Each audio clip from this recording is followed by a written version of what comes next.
اللہ اللہ اللہ اللہ اللہ۔ السلام علیکم ورحمۃ اللہ وبرکاتہ۔ وعلیکم السلام ورحمۃ اللہ وبرکاتہ۔ ان الحمد للہ نحمده ونستعینه ونستغفره ونعوذ باللہ من شرور انفسنا ومن سیئات اعمالنا من يهده الله فلا مضل له ومن يضلل فلا هادي له وأشهد أن لا إله إلا الله وحده لا شريك له وأشهد أن محمدا عبده ورسوله أما بعد فإن خير الحديث كتاب الله وخير الهدي هدي محمد صلى الله عليه وسلم وشر الأمور محدثاتها وكل محدثة بدعة وكل بدعة ضلالة وكل ضلالة في النار۔ محترم حاضرین، سامعین و سامعات، ناظرین و ناظرات، کتاب التوحید کے اس درس میں آپ تمام حضرات کا خیر مقدم ہے۔ اللہ رب العالمین میرے اور آپ کے مل بیٹھنے کو قبول فرمائے، علم دین، علم نافع سیکھنے، اس کے مطابق عمل کرنے، اس کی دعوت عام کرنے اور اس راستے میں آنے والی مصیبتوں کے اوپر اللہ رب العالمین ہم سب کو صبر کی توفیق نصیب فرمائے۔ محترم حاضرین، سامعین و سامعات، ناظرین و ناظرات،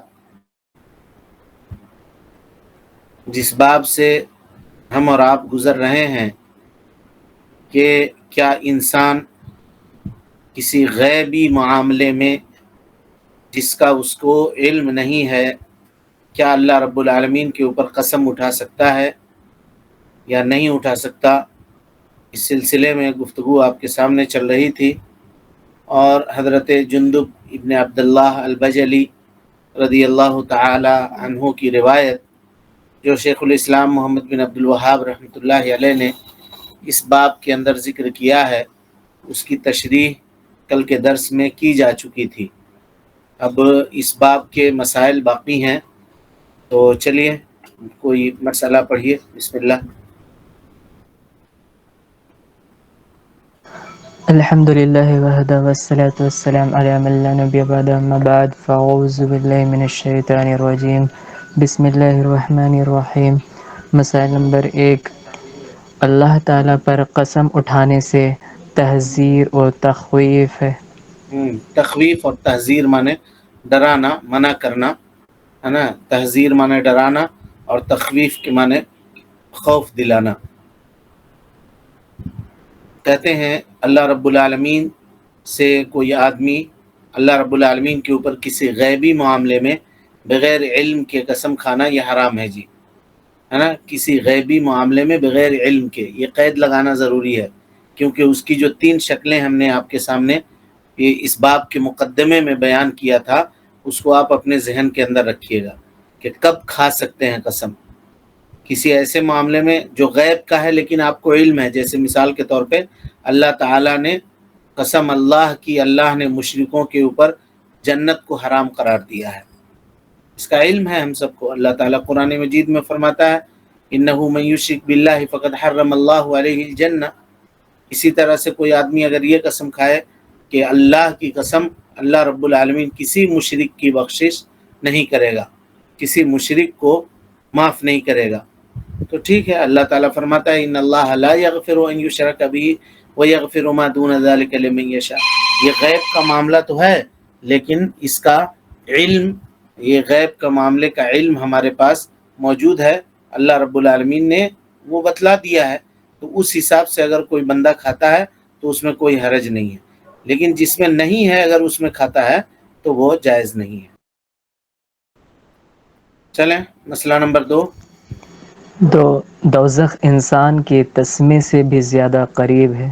جی، دوزخ انسان کے تسمے سے بھی، تسمہ کہتے ہیں جوتا باندھنے کا پھیتا کو جی، اس کو تسمہ کہتے ہیں، اس سے بھی زیادہ قریب ہے۔ اللہ المستعان، اللہ رب العالمین ہم سب کی حفاظت فرمائے۔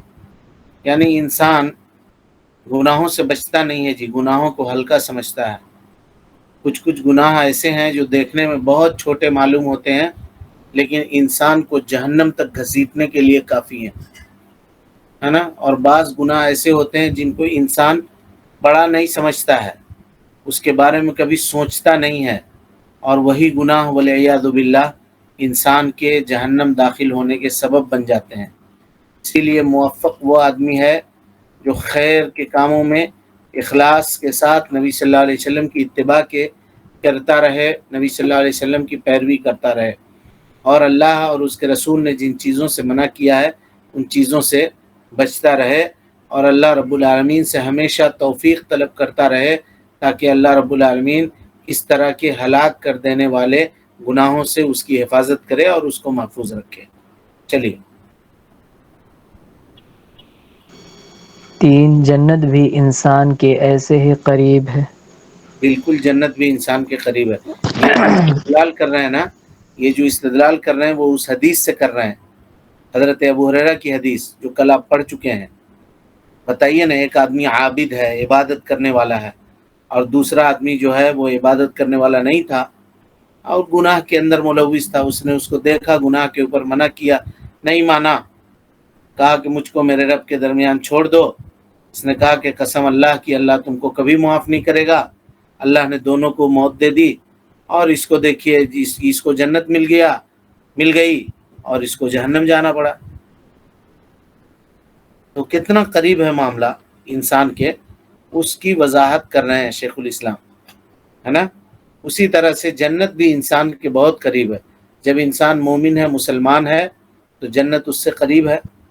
ہم کو اور آپ کو چاہیے کہ اگر ہم کو اللہ رب العالمین نے توحید کی دولت سے نوازا ہے اور نبی صلی اللہ علیہ وسلم کی اتباع اور پیروی ہم کر رہے ہیں، تو اس وقت کے دنیا کے سب سے خوش نصیب آدمی اپنے آپ کو سمجھنا چاہیے، سب سے خوش نصیب آدمی اگر توحید کی دولت ہے اور اتباع کی دولت ہے اور عبادتوں کو انجام دے رہے ہیں، تو انسان اس وقت دنیا کا سب سے خوش نصیب آدمی ہے۔ اللہ رب العالمین سے اس کو اچھا امید اور اچھا گمان رکھنی چاہیے، اچھا حسن زن رکھنا چاہیے۔ اگر ایسی زندگی اس کی کٹ رہی ہے تو اس کے اور جنت کے درمیان صرف موت کی دوری ہے۔ مرے گا اور انشاءاللہ جنت میں داخل ہوگا، مرے گا اور جنت میں جائے گا، اور اللہ رب العالمین کو معلوم ہے کہ اس کی موت کب آئے گی۔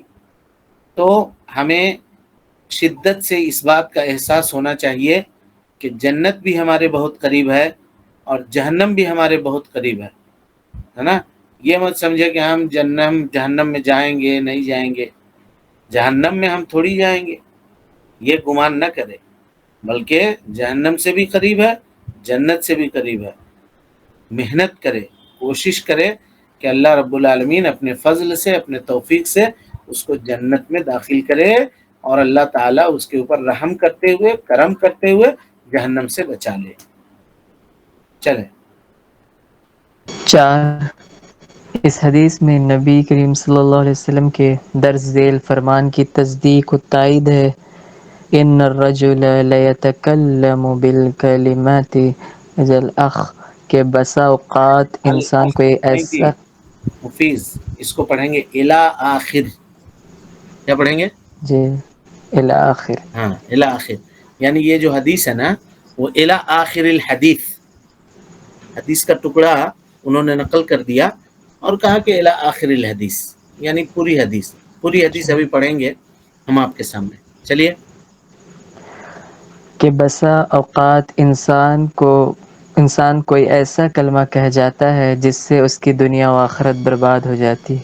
جی، بخاری شریف کی روایت ہے جی، اللہ کے نبی صلی اللہ علیہ وسلم نے فرمایا ان العبد، یہ روایت ہے، بے شک بندہ لیتکلم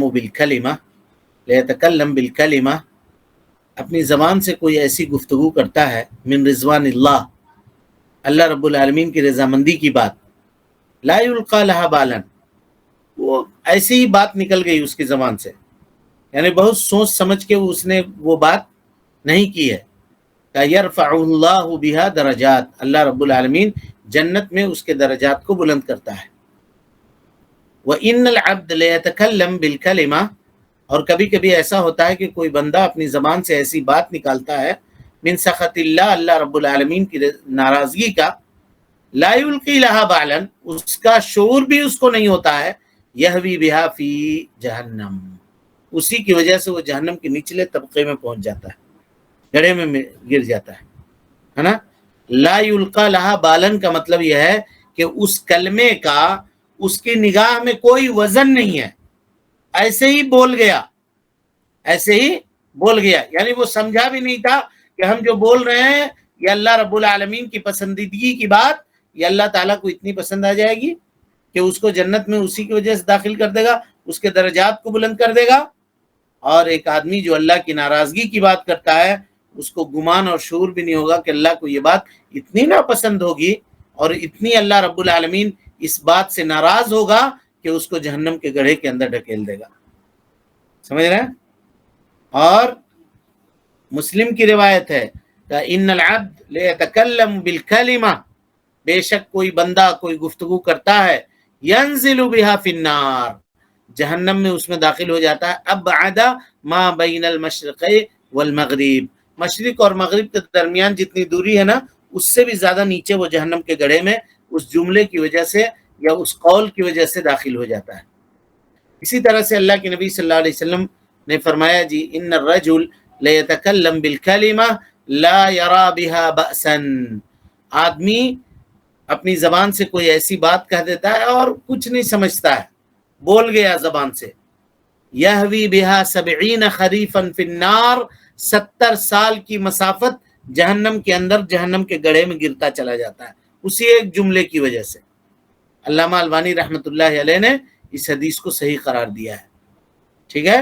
یعنی انسان اپنی زبان سے ایک ایسی بات نکالتا ہے اللہ رب العالمین کی رضامندی، اللہ رب العالمین کی رضامندی کا، کہ اس سے وہ جنت میں چلا جاتا ہے، اور ایسی بات نکالتا ہے رب العالمین کی ناراضگی اور اللہ رب العالمین کی سخت کا کہ اس کی وجہ سے وہ کیا ہوتا ہے، جہنم میں داخل ہوتا ہے، والعیاذ باللہ جی۔ اور اس کی جو دلیل ہے وہ اس حدیث میں ہے، حضرت ابو ہریرہ کی جو روایت ہے، کیا کہا تھا اس نے؟ صرف اتنا ہی نے کہا تھا واللہ لا یغفر لک اللہ ابدا، قسم اللہ کی اللہ تمہاری مغفرت نہیں کرے گا، اتنا ہی بولا تھا بیچارہ، جہنم میں گیا اسی قول کی بنیاد پر۔ ہم لوگ دنیا بھر کی باتیں کر لیتے ہیں اور سمجھتے ہی نہیں ہیں کچھ، زبان ہے بولے ہیں تو بول رہے ہیں، چاہے کسی کی 5 غیبت میں بولیں، چاہے کسی کے برائی میں بولیں، کسی بھی چیز میں بولیں، اس سے اجتناب کرنے کی ضرورت ہے۔ جی چلیے 5 بعض اوقات انسان کی کسی ایسے سبب سے بخشش ہو جاتی ہے جو اس کے ہاں انتہائی ناپسندیدہ ہوتا ہے۔ ہاں، اسی حدیث میں حضرت ابو ہریرہ کی حدیث میں۔ اب بتائیے جو اس کا بھائی تھا اس نے اس کو برائی پہ دیکھا اور اس کو منع کیا، ارے کیا کر رہے ہو، اس کو نہیں کرو، یہ کہا تھا نا، یہ چیز اس کو ناپسند اور بہت گراں گزری تھی، تم کیوں ہم کو منع کر رہا ہے یار، ہم کو اور میرے رب کے درمیان چھوڑ دو۔ لیکن یہی بات جو اس کو گراں گزر رہی تھی، اس کو ناپسند معلوم ہو رہی تھی، یہ اس کے مغفرت کا سبب بن جاتی ہے، اس کی مغفرت کا سبب بن جاتی ہے اور اللہ رب العالمین اس کو معاف کر دیتا ہے۔ چلیں باب نمبر 65، اللہ تعالیٰ کو سفارشی کے طور مخلوق کے سامنے نہیں پیش کیا جا سکتا۔ جی، اللہ رب العالمین کو سفارشی کے طور پر مخلوق کے سامنے نہیں پیش کیا جا سکتا، یعنی مثال کے طور پہ یہ نہیں کہا جا سکتا کہ ہم اللہ رب العالمین سے سفارش کروا رہے ہیں، میرا یہ کام کر دو، ہم اللہ کے نام کی سفارش کروا رہے ہیں تمہارے سامنے، تم میرا کام یہ کر دو۔ اللہ رب العالمین کی عظمت اور اس کی تعظیم میں یہ چیز بھی داخل ہے جی کہ اللہ رب العالمین سے کسی کے سامنے سفارش نہ کروایا جائے اس کے مخلوق میں سے، کیونکہ اللہ تعالیٰ اس سے بہت بلند ہے کہ وہ کسی کی سفارش کرے، اور غالب معاملہ یہ ہوتا ہے کہ سفارش کرنے والا جو ہوتا ہے نا جی، وہ اس کام کے اوپر قادر نہیں ہوتا ہے خود بخود۔ اس کی ایک مثال میں آپ کو دیتا ہوں۔ آپ کو کسی مسئلے کی ضرورت ہے، کوئی کام کی ضرورت ہے مثال کے طور پر، یا یہ سمجھیے کہ کسی کا دوست کسی بڑے عہدے کے اوپر فائز ہے، کسی یونیورسٹی میں وائس چانسلر ہے، ایک مثال دے رہا ہوں، آپ کو اپنے بچے کا ایڈمیشن اس یونیورسٹی میں کروانا ہے، آپ کو معلوم ہے کہ فلاں شخص اس کا دوست ہے، آپ گئے اس کے پاس اور کہا کہ آپ کے دوست جو وائس چانسلر ہیں ذرا اس کے سامنے ہمارے بچے کے لیے سفارش کر دیجئے نا، داخلہ ہو جائے گا۔ تو جس سے آپ سفارش کروا رہے ہیں کیا وہ داخلہ لینے کی صلاحیت رکھتا ہے؟ نہیں لے سکتا۔ تو گویا آپ اللہ رب العالمین سے اگر سفارش کروا رہے ہیں، اس کا مطلب یہ ہے کہ اللہ تعالیٰ وہ کام نہیں کر سکتا ہے ہے کہ نہیں؟ جی سر، یہ خرابی ہو رہی ہے نہیں ہو رہی ہے؟ جی کیونکہ اگر ہم ایڈمیشن لینے کی صلاحیت رکھتے ہیں، ہم کو کیا ضرورت ہے ہم اس کے پاس جائیں گے منہ کھولنے کے لیے؟ ہم یہی آپ کا کام نہیں کر دیں گے، جاؤ بھائی تمہارے بچے کا ایڈمیشن ہم نے لے لیا، جاؤ۔ لیکن ہم نہیں سک رہے ہیں، آپ آئے میرے پاس، ہم اگلے کے پاس گئے، جا کر کہا کہ بھائی میرا دوست ہے، بڑا پریشان ہے، اپنے بچے کا ایڈمیشن چاہتا ہے، ذرا آپ ایڈمیشن لے لیجیے۔ اس کا مطلب یہ ہے کہ میں قادر نہیں ہوں۔ گویا آپ جس کو سفارشی بنا رہے ہیں وہ اس کام کے اوپر قادر نہیں ہے، اور مخلوق کے سامنے اس کو سفارشی بنا کر کے پیش کر رہے ہیں، گویا یہ مخلوق اوپر ہو گیا والعیاذ باللہ، اور اللہ رب العالمین کی ذات یہ نیچے ہو گئی۔ سمجھ رہے ہیں؟ قباحت آئی سمجھ میں کہ نہیں آئی؟ اللہ رب العالمین کو کسی کے سامنے سفارشی بنانے سے منع کیوں کیا گیا ہے؟ اسی قباحت کی بنیاد پر منع کیا گیا ہے نا؟ اور اسی طریقے سے شفاعت کرنا، سوال کرنا ہوتا ہے جی، کسی سے مانگنا ہوتا ہے۔ آپ اگر مجھے آ کر کہہ رہے ہیں کہ میرا یہ کام کروا دو، گویا کہ آپ مجھ سے یہ کہہ رہے ہیں کہ تم جا کر کے اس سے سوال کرو کہ وہ میرا یہ کام کر دے۔ اللہ رب العالمین کسی سے سوال نہیں کرتا ہے، پوری دنیا اللہ سے سوال کرتی ہے، سب مخلوق اللہ سائل نہیں ہو سکتا کبھی بھی، والعیاذ باللہ۔ اللہ تعالیٰ مسئول ہے، اس سے لوگ مانگتے ہیں، وہ کسی سے مانگتا نہیں ہے۔ سمجھ میں آ رہی بات؟ تو اگر آپ اللہ کو سفارشی بنا کر کے کسی کے سامنے پیش کر رہے ہیں، گویا آپ اللہ رب العالمین سے سوال کرنے کو کہہ رہے ہیں، وہ بھی مخلوق سے، کہ وہ مخلوق سے سوال کرے۔ اللہ رب العالمین کو کسی سے سوال کرنے کی ضرورت نہیں ہے۔ سمجھ میں آ رہی بات؟ تو گویا اللہ رب العالمین کو مخلوق کے سامنے سفارشی بنا کر کے پیش کرنا، یہ کمال توحید واجب کی منافی ہے۔ اس وجہ سے شیخ الاسلام محمد بن عبد الوہاب رحمۃ اللہ علیہ نے کتاب التوحید کے اندر اس باب کو قائم کیا ہے۔ چلیں،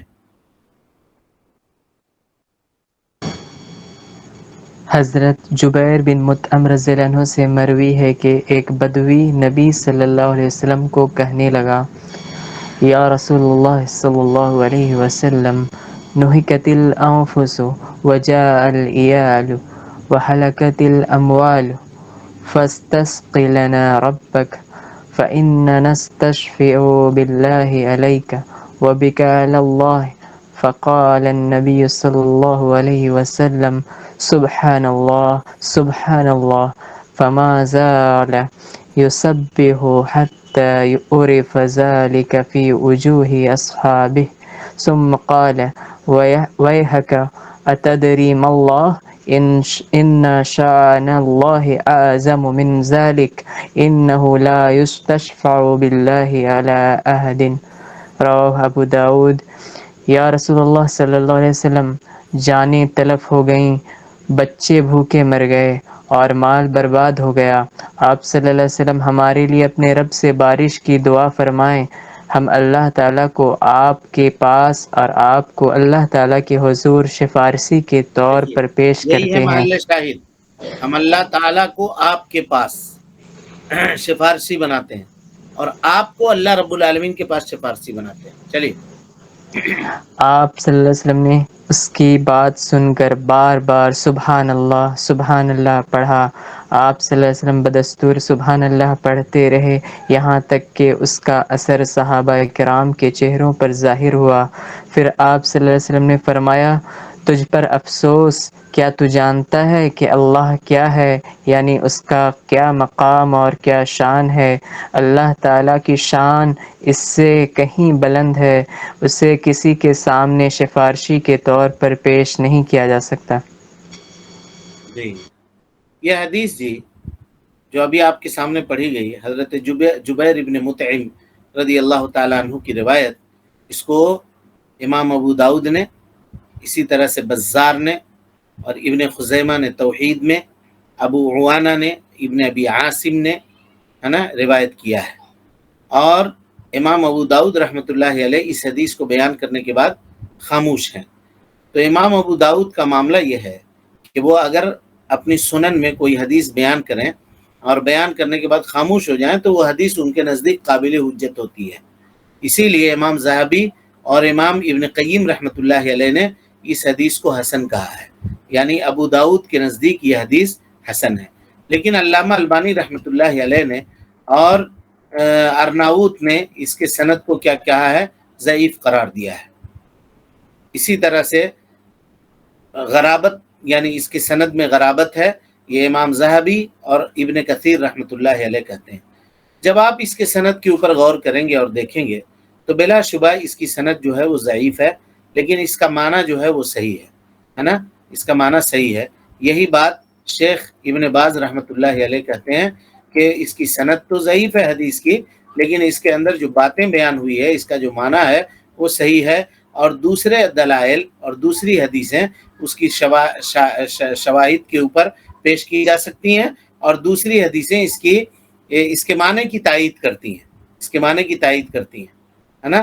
اور بڑے بڑے علماء اس حدیث کو استدلال کے طور پر پیش کرتے ہیں۔ کتاب التوحید میں ابن خزیمہ نے اس کا ذکر کیا ہے، ابن خزیمہ نے کتاب التوحید میں اس حدیث کا تذکرہ کیا ہے، اور اسی طرح سے ائمہ سلف اس حدیث سے استدلال کرتے ہوئے آ رہے ہیں۔ تو اگرچہ حدیث کی سند ضعیف ہے، لیکن اس کا معنی صحیح ہے اور اس سے استدلال کیا جا سکتا ہے، اس سے استدلال کیا جا سکتا ہے۔ شیخ الاسلام محمد بن عبد الوہاب رحمۃ اللہ علیہ نے یہاں پہ اس حدیث کو اس کے اصلی جملے کے ساتھ، پورے نص کے ساتھ ذکر نہیں کیا ہے جی، بلکہ روایت بالمعنی کیا ہے۔ ہم آپ کے سامنے اس حدیث کیا لفظاً اس حدیث کو بیان کرتے ہیں۔ کہتے ہیں کہ جبیر ابن مطعم رضی اللہ تعالیٰ عنہ سے روایت ہے، جاء اعرابی الی النبی صلی اللہ علیہ وسلم، ایک دیہاتی اللہ کے نبی صلی اللہ علیہ وسلم کے پاس آیا، فقال، اور کہا، یا رسول اللہ، اے اللہ کے نبی صلی اللہ علیہ وسلم، جہدت الانفس، لوگ پریشان ہو گئے، جانیں پریشان ہو گئیں، وضاعت العیال، اہل و عیال نقصان اٹھانے والے ہیں، خسارہ گھاٹا اٹھانے والے ہیں، سب برباد ہو گیا، مال تباہ ہو گیا، فاستسق اللہ لنا، اللہ رب العالمین سے ہمارے لیے بارش طلب کیجئے۔ اللہ کے نبی صلی اللہ علیہ وسلم سے اس نے یہ طلب کیا کہ آپ اللہ رب العالمین سے بارش طلبی کی دعا کر دیجئے، بارش طلبی کی دعا کر دیجئے۔ اللہ کے نبی صلی اللہ علیہ وسلم سے صحابہ کرام رضوان اللہ علیہ مجمعین یہ کیا کرتے تھے۔ نبی صلی اللہ علیہ وسلم کی حیات مبارکہ میں جب قحط سالی پڑتی تو صحابہ کرام رضوان اللہ علیہ مجمعین آ کر کے آپ سے گزارش کرتے کہ آپ دعا کر دیجئے۔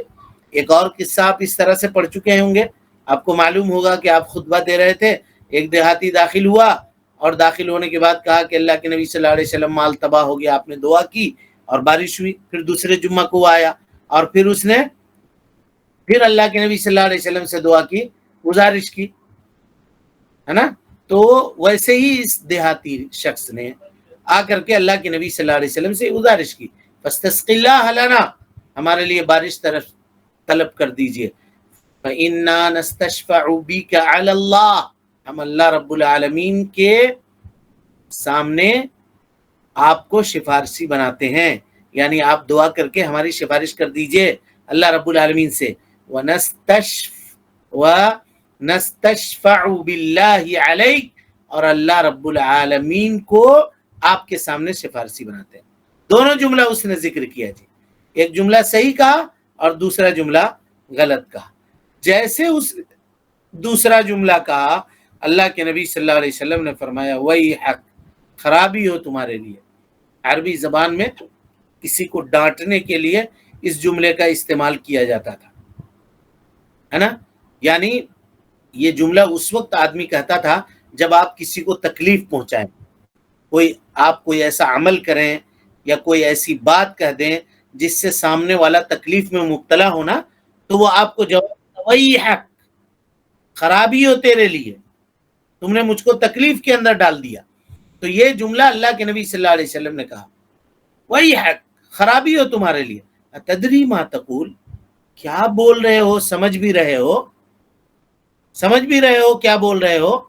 اور اس کے بعد اللہ کے نبی صلی اللہ علیہ وسلم نے کہا سبحان اللہ، سبحان اللہ، اللہ رب العالمین پاک ہے، اللہ رب العالمین پاک ہے، ہر عیب سے اللہ رب العالمین پاک ہے۔ جب کوئی بڑا معاملہ انسان دیکھے ناپسندیدگی کا یا پسندیدگی کا، تو سبحان اللہ کہنا مسنون ہے جی۔ جیسا کہ اللہ کے نبی صلی اللہ علیہ وسلم کے اوپر یہ بات گراں گزری ہے نا، اس دیہاتی صحابی کی، تو اللہ کے نبی صلی اللہ علیہ وسلم نے سبحان اللہ کہا، سبحان اللہ کہا۔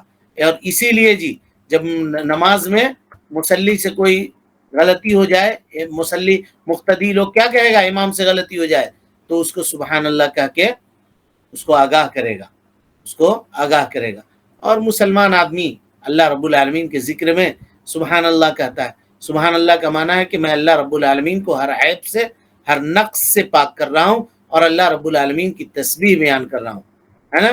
تو اللہ کے نبی صلی اللہ علیہ وسلم بار بار سبحان اللہ، سبحان اللہ، سبحان اللہ کہتے رہے، یہاں تک کہ نبی صلی اللہ علیہ وسلم کے چہرے کے اوپر ناپسندیدگی کے جو آثار تھے وہ صحابہ کرام رضوان اللہ علیہ مجمعین نے محسوس کر لیا کہ اللہ کے نبی صلی اللہ علیہ وسلم کو اس سے تکلیف ہو رہی ہے۔ یہ صحابہ محبت کرنے والے تھے نبی صلی اللہ علیہ وسلم سے، نبی کو کسی بات سے تکلیف ہوتی تھی تو ان کو بھی تکلیف ہوتی تھی۔ آج بھی یہ چیزیں مومنوں کے دلوں کے اندر موجود ہونی چاہیے جی۔ ہر وہ چیز جس سے اللہ کے نبی صلی اللہ علیہ وسلم کو تکلیف ہو، اس سے ہمیں اور آپ کو تکلیف ہونی چاہیے، اور ہمیں اور آپ کو اس کی خرابی سے آگاہ ہونی چاہیے۔ تو وہی حق، نبی صلی اللہ علیہ وسلم نے کہا تمہارے لیے خرابی ہو، سبحان اللہ، سبحان اللہ، سبحان اللہ، سبحان اللہ۔ اللہ کے نبی صلی اللہ علیہ وسلم یہ کہنے لگے اور ناپسندیدگی کے آثار صحابہ کرام رضوان اللہ علیہ مجمعین کے چہروں سے بھی ظاہر ہونے لگے، کیونکہ وہ اللہ کے نبی صلی اللہ علیہ وسلم سے عظیم محبت کیا کرتے تھے۔ پھر اللہ کے نبی صلی اللہ علیہ وسلم نے کہا وہی حق، خرابی ہو تمہارے لیے، دوسری مرتبہ، انہ لا یستشفع باللہ علی احد من خلقہ، اللہ رب العالمین کو کسی مخلوق کے سامنے سفارشی نہیں بناتے جی۔ کیا کر رہے ہو تم؟ اللہ کو سفارشی بنا کے پیش کر رہے ہو مخلوق کے سامنے۔ اللہ کے نبی صلی اللہ علیہ وسلم نے انکار کیا ہے نا، اور منع کیا، اور یہ بتلایا کہ یہ کام کرنا درست اور جائز نہیں ہے، یہی روایت ہے۔ لہذا پتہ یہ چلا جی کہ مخلوق کے سامنے اللہ رب العالمین کو سفارشی بنا کر کے پیش نہیں کیا جا سکتا۔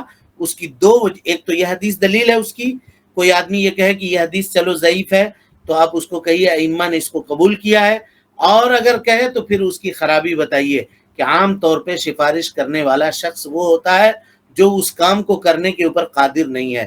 گویا آپ اللہ کو سفارشی بنا رہے ہیں، یعنی اللہ تعالیٰ وہ کام کرنا نہیں چاہتا، ورنہ وہ خود کر دیتا، دوسرے سے ریکویسٹ کرنے کی اس کو کیا ضرورت ہے؟ ایک بات۔ دوسری بات، جو اللہ کسی سے ریکویسٹ نہیں کرے گا، اللہ سے لوگ ریکویسٹ کرتے ہیں، اللہ سے لوگ مانگتے ہیں، اللہ کسی سے مانگنے نہیں جائے گا۔ یہ دو خرابی ہیں۔ چلیے مسائل۔ آپ صلی اللہ علیہ وسلم نے نستشفع باللہ علیک، یعنی ہم اللہ تعالیٰ کو آپ کے پاس سفارشی کے طور پر پیش کرتے ہیں، کہنے والے بدوی پر ناگواری اور انکار کا اظہار فرمایا۔ اس سے ایک بات پتہ چلتی ہے جی کہ غلطی کوئی بھی کرے، چاہے وہ کوئی بھی ہو، اس کے منہ پر اس کو منع کر دینا چاہیے۔ آج لوگ اگر ایسا کر دیجئے تو بولا بڑی منہ پھٹ ہے، کسی کو نہیں چھوڑتا ہے،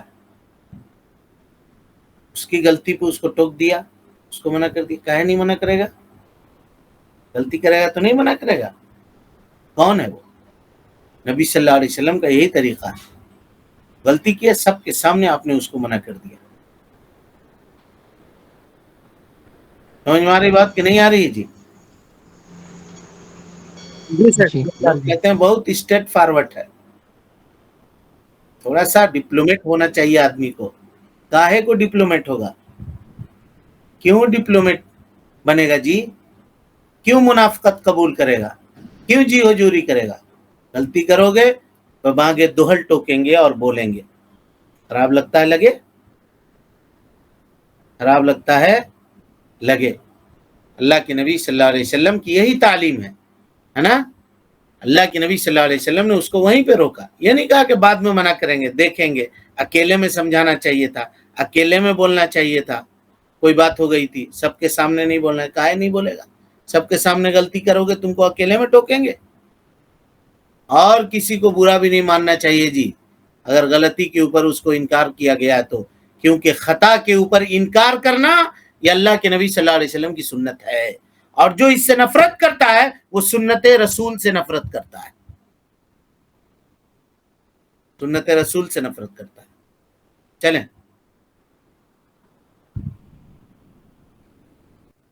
وقت ہوئی، ہیں وقت ہوئی. ہو گیا. چلیں اللہ رب العالمین سے دعا ہے کہ اللہ تعالی ہمیں اور آپ کو حسن عمل کی توفیق دے، ہم سب کی اصلاح فرمائے، نیکیوں کو قبول کرے، سیئات سے درگزر فرمائے، جب تک زندہ رکھے دین اسلام پہ زندہ رکھے، اور جب اٹھائے ایمان پہ اٹھائے. آمین. وآخر دعوانا ان الحمدللہ رب العالمین. ہاں جی کوئی سوال ہے کسی کے پاس؟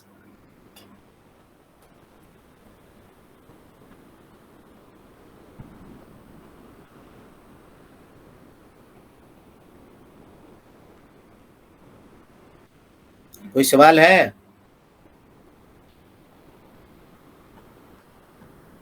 نہیں ہے. چلیں الحمدللہ.